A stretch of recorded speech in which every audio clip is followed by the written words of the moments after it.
रसदवन्दियाणं तिहुवणहिद मधुरविसदवाक्काणम् अन्तातीतगुणाणं नमो जिनाणं जिदभवाणं। कुंदकुंदाचार्य भगवान की जय। पंचास्तिकाची 14वी गाथा बघत होतो आपण। तर त्याच्यामध्ये सप्तभंगीचं प्रकरण चालू आहे। कुठली सप्तभंगी आहे म्हणलं? प्रवचनसारच्या 115 गाथेमध्ये आणि पर्यायार्थी। प्रवचनसारच्या 15व्या गाथेमध्ये पर्याय रूप सप्तभंगी दाखवली, म्हणजे नय सप्तभंगी। आणि जी ह्याच्यामध्ये दाखवली आता पंचास्तिकामध्ये ती द्रव्य सप्तभंगी, प्रमाण सप्तभंगी, असे दोन भेद केले त्याचे। कशाच्या अपेक्षेने आहेत हे दोन भेद? निघितीत आले, आम्हाला आनंद वाटला समोरांच्या। तर जे द्रव्य सप्तभंगी आहे किंवा प्रमाण सप्तभंगी आहे ती अखंड अंशी धर्मी द्रव्याला मुख्य करून कथन करते, आणि जी नय सप्तभंगी आहे ती अंशाचं कथन करते, पर्यायाचं, गुणाचं, धर्मांचं कथन करते, अशी ती नय सप्तभंगी। लिहा काय म्हणले? प्रमाण सप्तभंगी धर्मीचं किंवा अंशीचं कथन करते, आणि नय सप्तभंगी आहे ते अंशाचं कथन करते। असं थोडंसं भेद करून सांगितलं होतं। 14वी गाथा म्हणून थांब गाथा म्हणते। सियथिणथिउहयम् अवतवं पुणोयततिदयं दौवं खुसत्तभङ्गम् आदेशवसेण संभवति। द्रव्य सियथि सियनथि सियउहयं सिय अवत्तवं पुणोय सियतत्तिदयं, हे सगळे 7 भंग सांगितले पहिल्या ओळीमध्ये। स्यात अस्ति, स्यात नास्ति, स्यात उभय, स्यात अवक्तव्य आणि स्यात 3 रूप। अशा प्रकाराने द्रव्य खरोखर आदेशवशाने म्हणजे कथनाच्या अपेक्षेने 7 भंगरूप संभवतो। द्रव्य याप्रमाणे 7 भंगरूप आहे। काय प्रश्न आहे? प्रमाण म्हणजे धर्मी आणि धर्म समूह दोन्ही असतं ना? प्रमाण वेगळं आणि प्रमाण वाक्य वेगळं। जेव्हा आपण सप्तभंगी केली त्यावेळेस त्या नयाच्या चार्टमध्ये आपण काय बघितलं? 7 नंबर चार्टमध्ये नय कॉलम जिथं सुरू झाला ना, ब नय, त्याचे 2 भेद केले आपण। काय? प्रमाण वाक्य सप्तभंगी म्हणा आणि नय वाक्य सप्तभंगी। मग त्यातलं प्रमाण वाक्य म्हणजे नयाचा भेद आहे हा। जेव्हा प्रमाणामध्ये काय म्हणायचं, अखंड वस्तू आहे, तिथं धर्मी धर्म युगपद जाणलं जात आहे, प्रकृष्ट विशुद्धी आहे, ते वेगळं। पण नयाच्या जेव्हा आपण कथनामध्ये येणार त्यावेळेस तिथं 7 भंग होतात। मग ते द्रव्यापेक्षेने प्रमाण वाक्य म्हणलं गेलं आणि पर्यायापेक्षेने कथन करताना त्याला नय वाक्य म्हणलं गेलं। इथं त्यांनी खूप छान घेतलंय। नयचक्राचं पुस्तक असेल जर तुमच्याकडे तर घ्या। माईल धवलजींचं नयचक्र आहे ना, द्रव्य स्वभाव प्रकाशक। म्हणजे जेव्हा हे करतो सप्तभंगी लावतो तेव्हा शेवटी एकाच धर्माला प्रमुख करून आहे, एकेका धर्माच्या प्रती 7 भंग होतात असं म्हणायचं। मग त्या धर्मातून धर्मी दाखवली तर प्रमाण वाक्य सप्तभंगी झाली, आणि तो धर्म फक्त मात्र दाखवला आणि त्यांनी सप्तभंगी केली तर नय सप्तभंगी झाली किंवा पर्याय रूप सप्तभंगी झाली। असं थोडंसं भेद करायचं त्याच्यामध्ये। मी इथलं वाचते, छान घेतलंय त्यांनी। नयचक्र असेल तर पान नंबर 126 आहे। दोघंजण बसा त्याच्यावर थंड।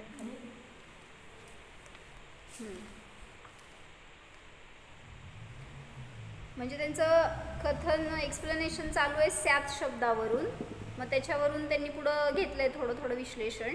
मग आपलं जे आत्ता चाललं होतं दुपारी अनेकांत एकांत, मग त्याच्यावरून थोडंसं ह्याच्यामध्ये खुलासा आहे, आपल्याला ते पण समजायला मदत होईल।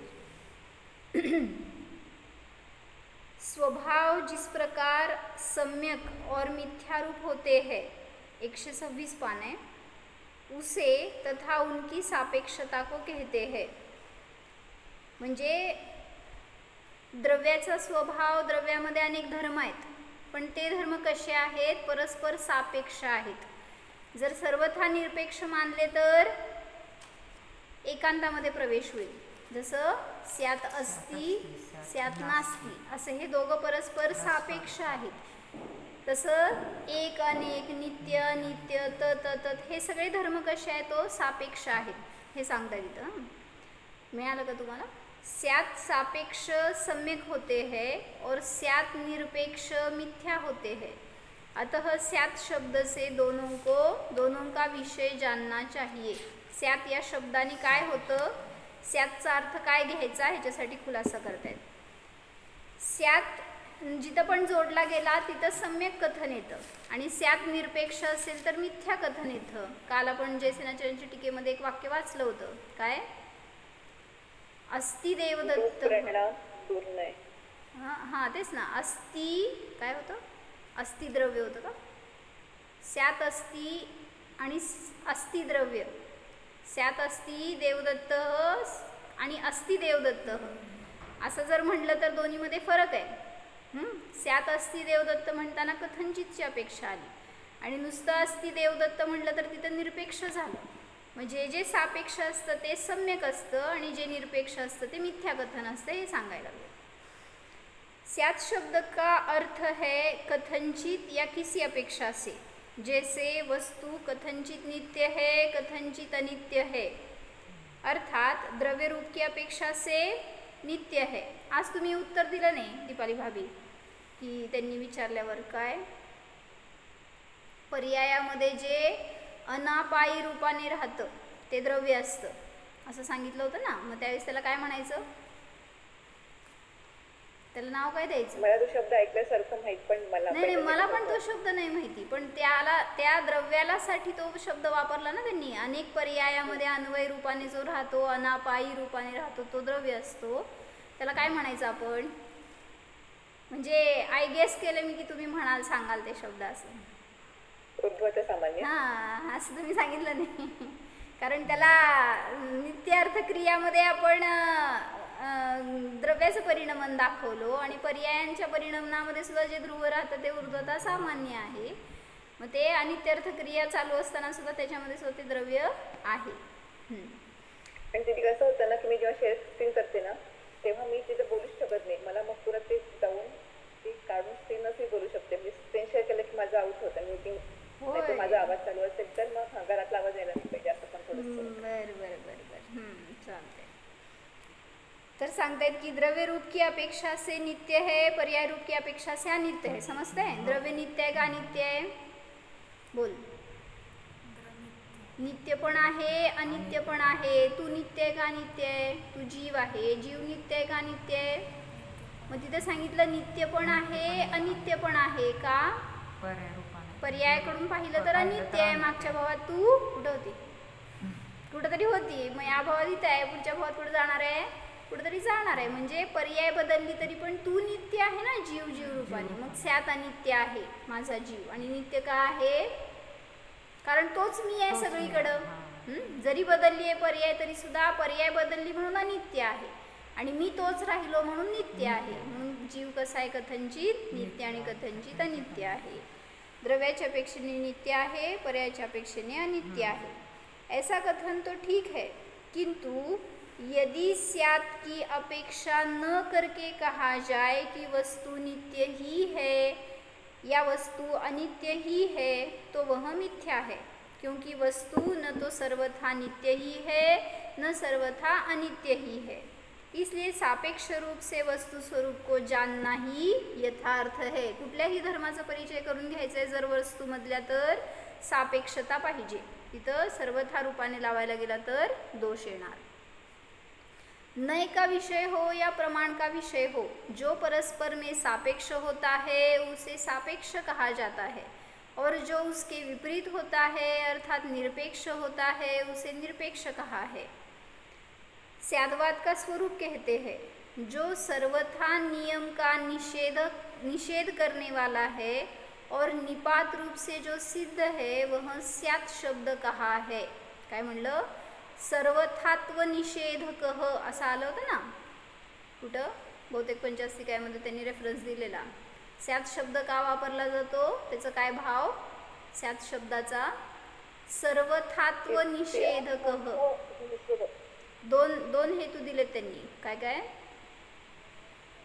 सर्वथापणाचा निषेध करणारा आहे आणि दुसरं सांगितलं सापेक्षपणाचं कथन. सापेक्षपणाचं कथन करतं. ठीक आहे, त्यांनी तिथं ते काय घेतलं दुसरं, कथनचित या अर्थामध्ये वापरला जातो असं दोन घेतले. सर्वथात्व निषेधकः आणि एक मिनिट मी सांगते बघून काय.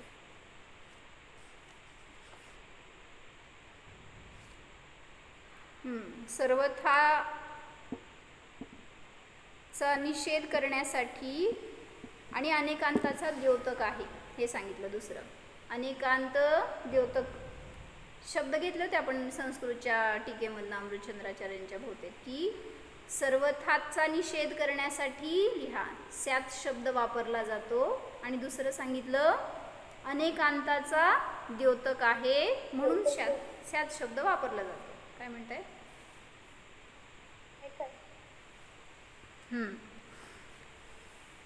स्यात यह क्रिया रूप पद सिद्ध होता है, परंतु स्यादवाद में जो स्यात शब्द है वह क्रिया रूप नहीं है, निपात रूप अव्यय है.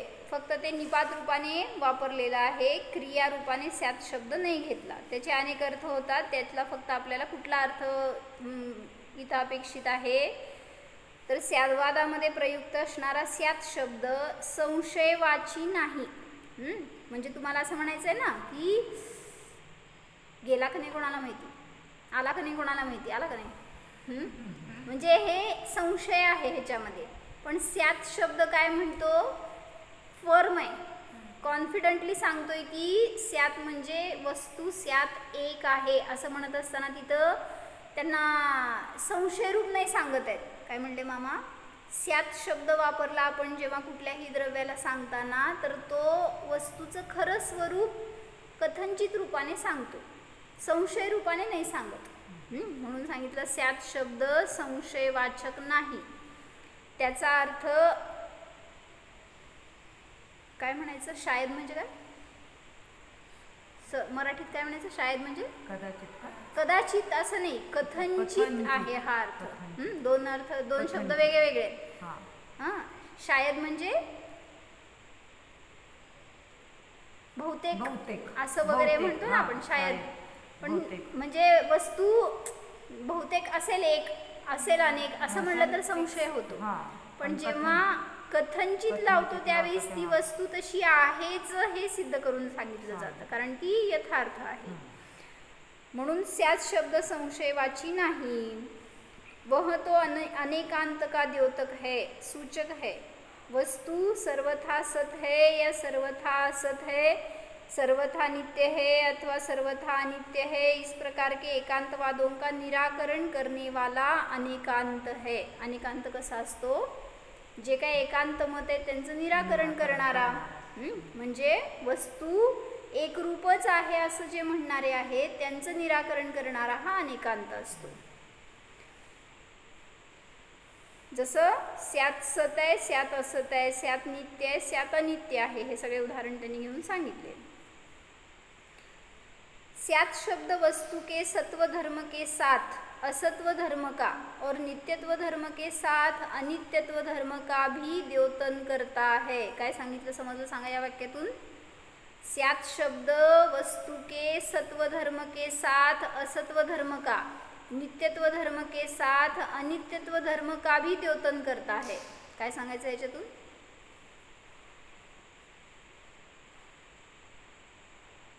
नित्य धर्म बरोबर अनित्य पण आहे हे सांगतो. हा, म्हणजे तुम्हाला फक्त जर असं आलं वाक्य की वस्तू स्यात नित्य आहे तर ते तेवढंच नाही सांगायचंय, त्यात गर्भित आलं की जसं उदाहरण सांगाय दुसरं,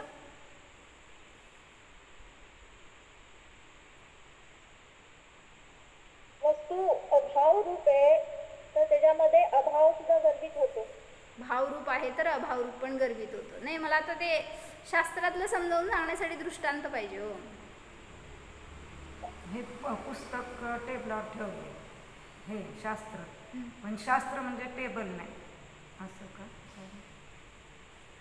बरं.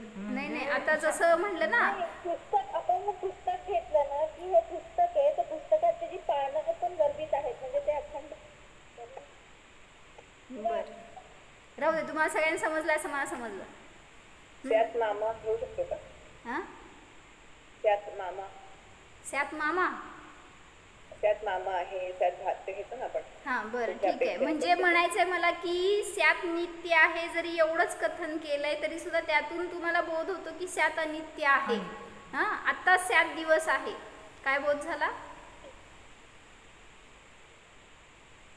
म्हणजे रात्र नाही. ओ रात्र पण आहे. कुठल्या जगात राहते? स्यात दिवस आहे म्हणजे स्यात रात्र नाही असा बोध होतोय ना, न सांगता बोध होतोय. तसं स्यात नित्य आहे म्हणताना स्यात अनित्य आहे किंवा नित्य नाही ह्याचा पण बोध होतोय. मग तसं म्हणजे इथे सांगायला लागलं की स्यात हा शब्द निपात रूप आहे, अव्यय रूप आहे. जेव्हा त्याला कुठं जोडतो आपण, हेच म्हटलं ताई, तुम्ही दोन्ही आहे म्हटलं. आस्ती स्वतःमध्ये असते आणि नास्ती दुसऱ्यामध्ये, त्यामुळे तो दोन्ही धर्म आपल्यात आल्यासारखे होतात ना, त्याचा अर्थ एकच शेवटी. म्हणजे दोन प्रकारचे सप्तभंगी आहेत ना, एक धर्मात्मक सप्तभंगी आणि उभय धर्मात्मक सप्तभंगी. मग कुठं कशी विवक्षा आहे तसं लावलं जातं. जसं स्यात क्रमनियमित आहे, स्यात म्हणजे स्यात दैव आहे, स्यात पुरुषार्थ आहे असं जेव्हा म्हणलं ना, त्यावेळेस दोन्ही आहे रूपाने घेतलं तर ही उभय धर्मात्मक सप्तभंगी झाली. आणि जेव्हा स्यात असती आणि स्यात नास्ती म्हणलं तर एक धर्मात्मक सप्तभंगी झाली.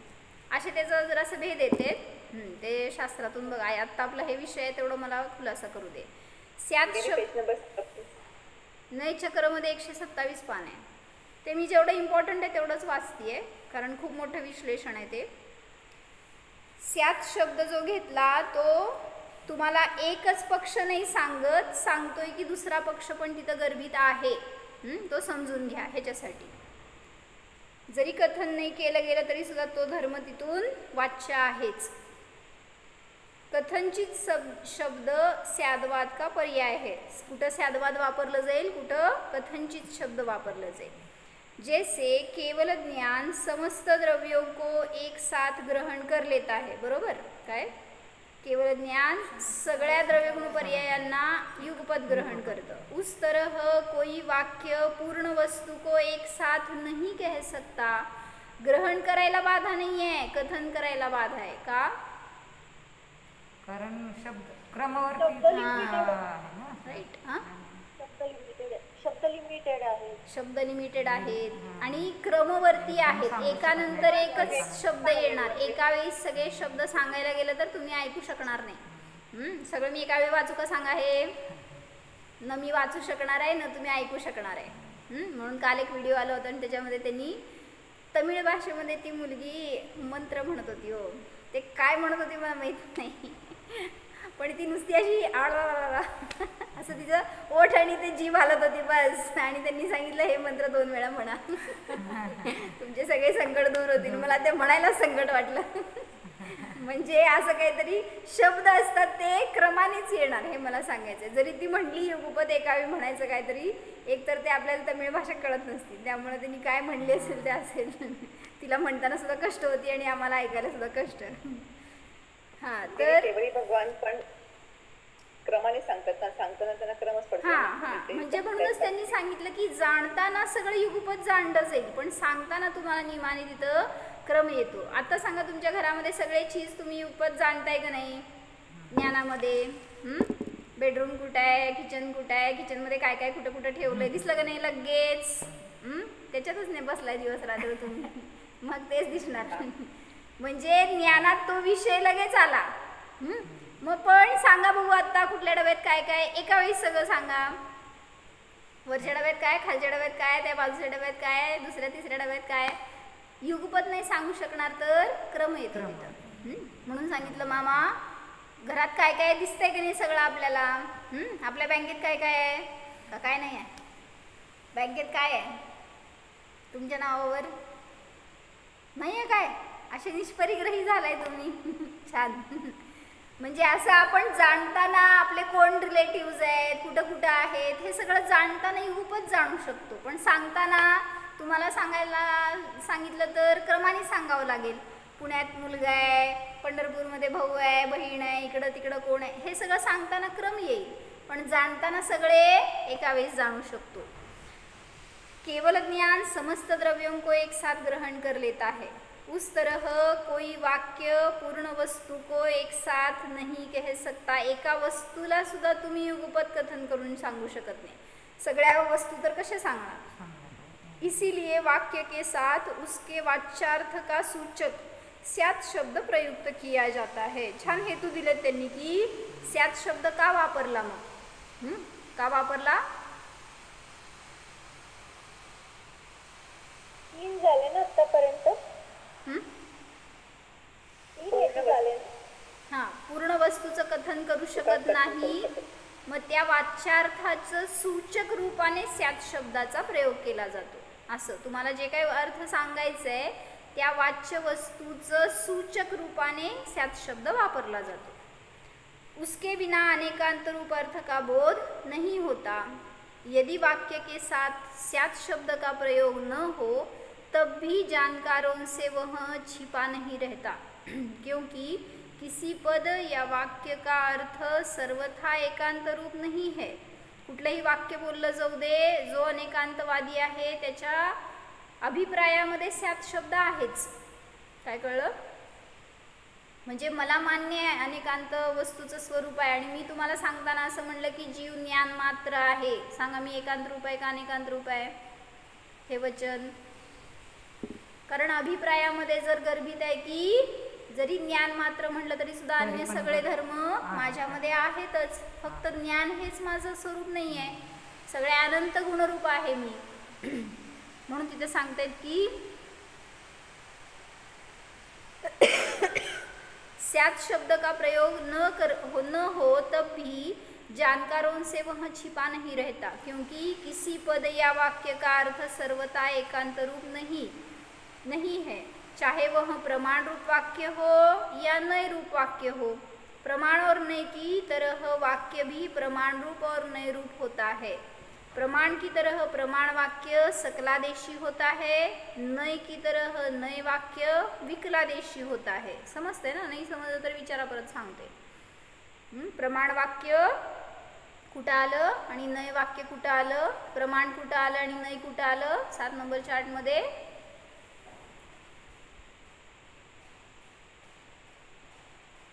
लॉकमध्ये ऐकू शकत नसते मी. अभेदोपचार अभेद वृत्तीमध्ये आला. काय असंच म्हणायचं तुम्हाला.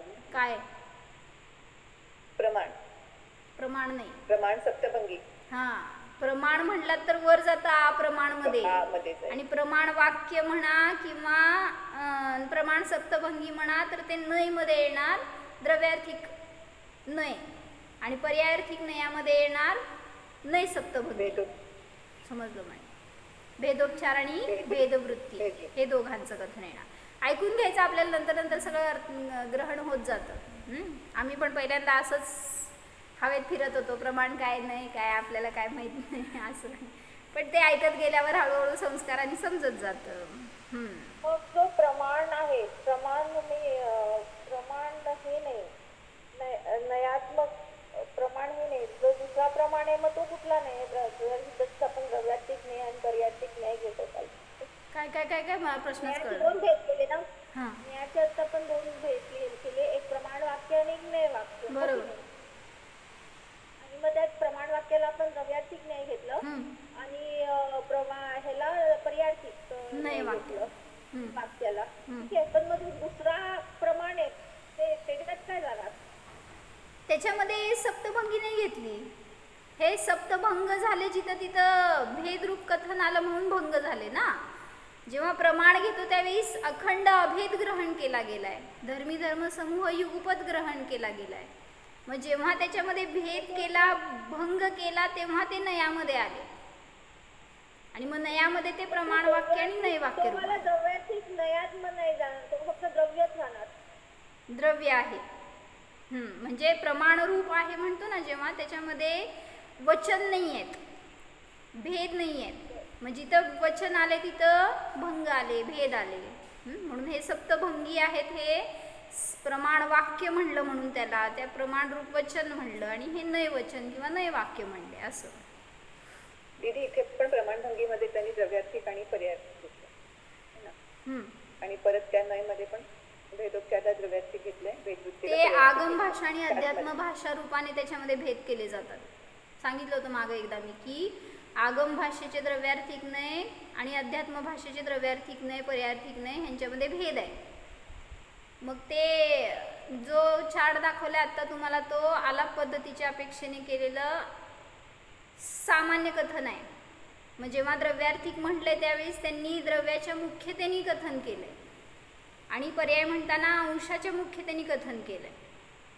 पण जेव्हा आगमाचे नय सांगतो ना त्यावेळेस तिथं द्रव्य आणि पर्यायाची विवक्षा असते. सॉरी, अध्यात्म सांगत असताना द्रव्य आणि पर्यायाची मुख्यता असते. पण जेव्हा आगमाचे नय सांगतो, आगमाच्या अपेक्षेने कथन करतो त्यावेळेस तिथं अखंड आणि अंश रूपाचा एवढाच भेद असतो. काय कळलं? म्हणजे जे नित्य आहे, जे ध्रुव राहणार आहे ते द्रव्य रूपाने अध्यात्म भाषेचे नय म्हणले जातात. अध्यात्म भाषेचा द्रव्यार्थिक आणि पर्यायार्थिक म्हणला जातो. जे नित्य राहणार आहे तुमच्याबरोबर, जसं की अध्यात्माचा द्रव्यार्थिक नय म्हणजे अभिवृत्ती आणि अध्यात्माचा पर्यायार्थिक नय म्हणजे भेदोपचार. कळतंय का काय मी सांगते ते? अध्यात्माचा द्रव्यार्थिक नय म्हणजे अभेदवृत्ती, द्रव्याचा एकाच गुणातून अखंड द्रव्य घेतलं, आणि अध्यात्माचा पर्यायार्थिक नय म्हणजे भेदोपचार, कारण गुण हे द्रव्याबरोबर नित्य राहणारे असतात. तेच आपल्याला अध्यात्म रूपाने प्रयोजनभूत आहेत. त्यांचा आश्रय केला तरच आत्म्याची प्राप्ती होते. म्हणजे ते तुमच्याबरोबर नित्य राहणारे आहेत अशा अपेक्षेने. आत्म्याचं स्वरूप आहे, आत्मभूत आहेत ते म्हणून. आणि अध्यात्म प्रमाणात आपण गुण कुठं घेणार? तिथं तर अखंड आपण हाच घेणार ना. अध्यात्माचे नय म्हटले हो मी. अध्यात्माचे दोन नय आहेत ना, द्रव्यार्थिक नय आणि पर्यायार्थिक नय. मग या अपेक्षेने त्याच्यात भेद केला गेला. आणि जेव्हा आगमाचे नय सांगतो त्यावेळेस त्यांनी अखंड वस्तूचं फक्त कथन करण्यासाठी सांगितलं की पर्यायातून अखंड द्रव्य घेतला तरी तो द्रव्यार्थिक नय आहे. मग हा आगमाचा द्रव्यार्थिक नय झाला. आणि आगमाचा पर्यायार्थिक नय म्हणजे फक्त पर्यायाचं कथन करत होतो, म्हणजे भेदवृत्ती. मग आगमाचं नय आणि सप्तभंगीचे नय मग ते सेमच झाल्यासारखे झाले की? आगमाचं आणि म्हणजे आगम आणि अध्यात्म दोन्ही आले की. प्रमाण वाक्य सप्तभंगीमध्ये पण आगम आणि अध्यात्माचे दोन्ही नय आले, द्रव्यार्थिक नय. आणि जेव्हा इकडं कथन करतो पर्यायार्थिक रूपाने नय सप्तभंगीचं, तर तिथं पण अध्यात्म आणि आगमाचे दोन्हीचे नय आले. जसं 14 नंबर चार्ट काल. कसं काय आलं? अध्यात्माचं नाही कसं काय आलं प्रमाण वाक्यात? तुम्ही 19 नंबरचं चार्ट बघा म्हटलं होते, काल बघितलंय का?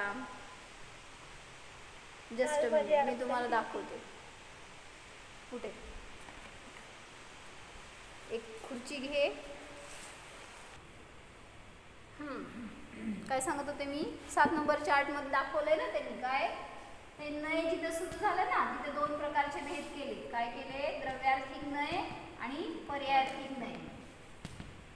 द्रव्यार्थिक नयाचे दोन भेद केले. काय आपण? अभेदवृत्ती आणि अभेदोपचार. आणि याचे दोन भेद केले पर्यायार्थिक नयाचे, भेदोपचार आणि भेदवृत्ती. बरोबर आहे? तर मी काय सांगत दिसतंय ना बोर्डवरचं? हो हो दिसते. मी काय सांगितलं सांगा याच्यामध्ये? आगमाचे नाही कुठले, अध्यात्माचे नाही कुठले? पटपट पटपट सांगा, आता 2 मिनिट राहिले.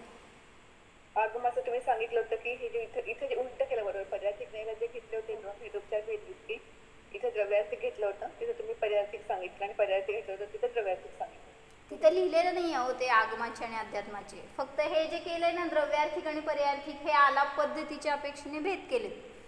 मग त्याच्यामध्ये हा जो नाही ह्याला म्हणायचं अध्यात्माचा द्रव्यार्थिक नाही,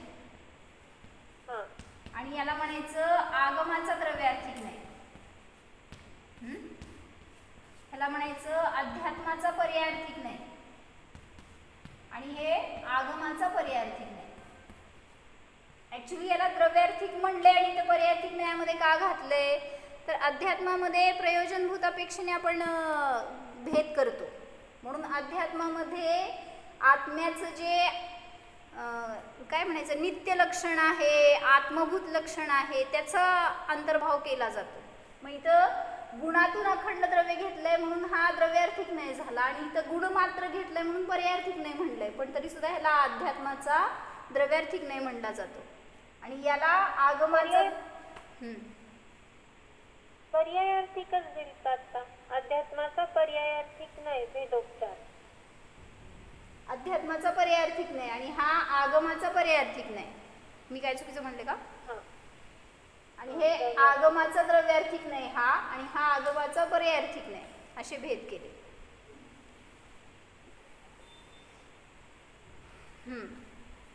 म्हणजे आगमामध्ये स्थूल कथन केलं जाणार फक्त अखंडतेच्या अपेक्षेने, भेदाच्या अपेक्षेने, पण अध्यात्मामध्ये प्रयोजनभूत द्रव्याच्या आणि जे द्रव्याच्या मध्ये अनुप्रविष्ट असतं अशा त्या गुणांकडून कथन केलं जाणार. त्यामुळं ते अध्यात्मरूप द्रव्यार्थिक आणि पर्यायार्थिक नाही म्हटले जाणार. काय शंका होती याच्यात तुम्हाला? काय सांगत होते? नाही, आपलं सप्तभंगीमध्ये हे कसं, मग ह्याला म्हटलं प्रमाण सप्तभंगी, प्रमाण वाक्य सप्तभंगी असं नाव दिलंय 7 नंबर चार्टमध्ये. प्रमाण वाक्य सप्तभंगी, ह्याला म्हणायचं नय वाक्य सप्तभंगी. आणि प्रमाण जे म्हणलं हे नयामध्ये येत नाही, वर जातं प्रमाण. प्रमाण दाखवलं ना चार्टमध्ये तसं, मग ते प्रमाणामध्ये सप्तभंगी नाही घटवली आहे आपण. प्रमाण वाक्य सप्तभंगी इथं आहे आणि नय वाक्य सप्तभंगी इथं आहे. प्रमाणामध्ये वचन नाही आहेत, भेद नाही आहे, अभेद आहे ते. जिथं कथन करणार, जिथं भेद करणार, तिथं सप्तभंगी होणार. म्हणजे द्रव्यार्थिक नयाकडनं आपण प्रमाणाची सिद्धी करतो. प्रमाण म्हणू नका, प्रमाण म्हणू नका. दोघांची सिद्धी होते, दोघांकडनं प्रमाणाची सिद्धी होणार ना, द्रव्यार्थिक न्याय आणि पर्यायार्थिक न्यायाने नाही. प्रमाणामध्ये वस्तूला कसं ग्रहण केलं गेलं, फक्त सांगितलं धर्मी धर्म समूह रूपाने युगपत ग्रहण केलं गेलं. त्यामध्ये मुख्य गौण विवक्षा असा भेद नसतो. अभेद रूपाने जाणलं, ग्रहण केलं, तिथं गाढता आली त्या प्रमाणामध्ये जाणताना. आणि नयामध्ये सांगत असताना तिथं मुख्य गौण रूपाने ग्रहण केलं किंवा धर्मी धर्म रूपाने ग्रहण केलं गेलं किंवा कथन केलं गेलं, अंश रूपाने भेद रूपाने जाणलं गेलं, असा सगळा भेद केला तर तो नयामध्ये येणार. पण त्यात पण नयामध्ये अखंडचं ग्रहण केलं तर द्रव्यार्थिक नाही म्हणायचं, आणि भेद रूपाने ग्रहण केलं तर त्याला म्हणायचं पर्यायार्थिक नाही. 2 वाक्य राहिलेत, वाचते तेवढे. यदि वाक्य के साथ स्यात् शब्द का प्रयोग न हो तब भी जानकारों से वह छिपा नहीं रहता, क्योंकि किसी पद या वाक्य का अर्थ सर्वथा एकांत रूप नहीं है, चाहे वह प्रमाण रूप वाक्य हो या नय रूप वाक्य हो. प्रमाण और नय की तरह वाक्य भी प्रमाण रूप और नय रूप है. ह्याला म्हणायचं प्रमाण वाक्य, ह्याला म्हणायचं नय वाक्य. प्रमाण की तरह प्रमाण वाक्य सकलादेशी होता है, नय की तरह नय वाक्य विकलादेशी होता है. इन दोनों प्रकार के वाक्यों में केवल दृष्टि भेद का ही अंतर है. वस्तूमध्ये भेद केलेला नाही आहे, दृष्टीत भेद केला आहे. परवा हे सांगितलं होतं त्यांनी. तुमची वेळ संपली आहे. तर फक्त म्हणायचं आहे की पाहण्याची दृष्टी बदलली त्या वस्तूकडं.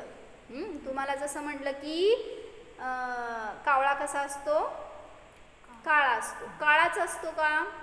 त्याचे डोळे पांढरे असतात, चोच लाल असते, रक्त लाल असतं, मग सगळे कलर नाहीत का त्याच्यामध्ये? पाहण्याची दृष्टी आपली त्या रूपाने म्हणून काळा म्हटला तुम्ही.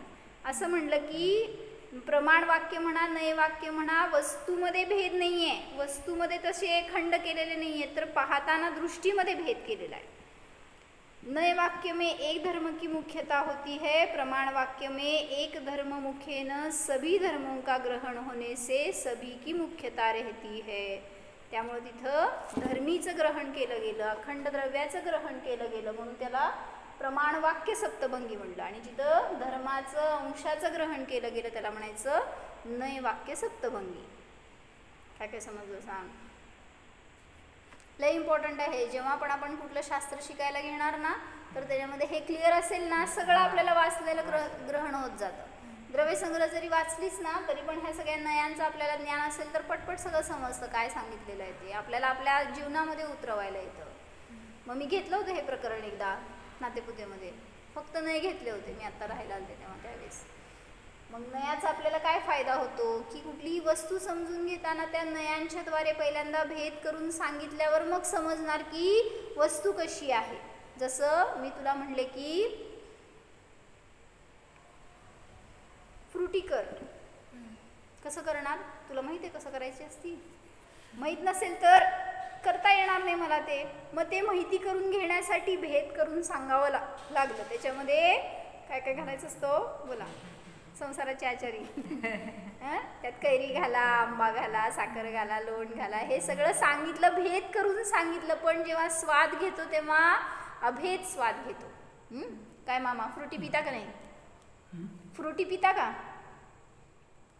फ्रुटी आम्ही घरात करतो हो, ताजी ताजी, काय म्हणायचं शुद्ध शुद्ध आंब्याची फ्रुटी असती हो, जसं पन्ह असतं ना तसं. मग तशा टाईपमध्ये आपण खाताना ते कसं स्वाद घेतो, अभेद स्वाद घेतो. असं नाही विचार करत आता मी कैरी खातीये, साखर खातीये, लोणचं टेस्ट येत आहे. वेगळं वेगळं केलं तर तुम्हाला आनंदच येणार नाही. पण समजून घेण्यासाठी म्हणून भेद करून सांगावं लागलं. तसंच आत्मा कसा आहे हे समजून घेण्यासाठी भेद करून सांगावं लागलं. मग त्याच्यामध्ये न येतात, मग त्याच्यामध्ये द्रव्यार्थिक आणि पर्यायार्थिक असे भेद येतात. मग आपल्यासाठी कुठला उपयोगी आहे याच्यातला नय? तर या नयाचा विषय जो आहे ना, भेदवृत्ती नयाचा विषय, तो आपल्यासाठी अनुभूतीमध्ये उपयोगी आहे. बाकी इतर कुठलेही विषय आपल्याला अनुभूतीसाठी उपयोगी नाही. मग आपण जेव्हा ध्यान करतो तेव्हा कोणाला विषय करतो हे समजून घेण्यासाठी सुद्धा आपल्याला, जर आपण यांना विषय केलंय हे, तर तुम्हाला आत्मानुभव होणार नाही. मग तेच समजण्यासाठी हे सगळं वर्णन वाचायला पाहिजे, शिकायला पाहिजे. नाहीतर मग आपण काय म्हणलं, जसं म्हणलं एखाद्याने की मला अनुभव करताना अनंत गुण दिसले, असं म्हणलं तर त्याचा अनुभव खरा का खोटा? किंवा तो आत्मानुभव आहे का त्या समयाला? तर अनंत गुण दिसले म्हणताना इथं गेला तो भेद भेद करत करत त्या सगळ्या अनंत गुणांना त्यांनी पाहिलं वगैरे, भेद करून पाहिलं तर अखंड स्वाद कसा येणार? मग जेव्हा हा विषय दाखवतो त्यावेळीस त्या गुणातून अखंड द्रव्य घेतला तर त्यात अनंत गुण आहेत. पण असं नाही जाणलं की मी अनंत गुणांना जाणलं, अनंत गुणवाला मी जाणलं तर तो आत्मानुभव झाला. म्हणून आपण ध्यान करताना कोणाला विषय केलाय हे समजून घेण्यासाठी सुद्धा या नयांचा आपल्याला फायदा होतो. मग आपल्या ज्ञानात असणारे सगळ्या सम्यक मिथ्या कल्पना असतात, काय विचार असतात, काय चुकीचे तत्वग्रहण झालेले, ते सगळ्याचं निरसन होतं जेव्हा हे स्वरूप समजतं. म्हणून नयांचं ज्ञान करून घेणं आवश्यक आहे. हो, जाणं अनंत गुणवाला ध्रुव शुद्ध आत्मा जाणा. पहा या आत्म्यामध्ये भेद नाही, खंड नाही, भंग नाही, तच अभेद आत्मा आहे, अखंड आहे.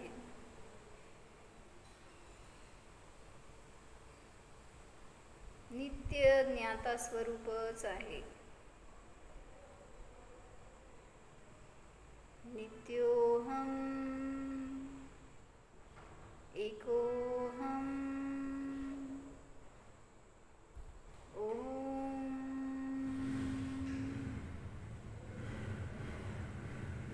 विसर नमो हरिहंताण.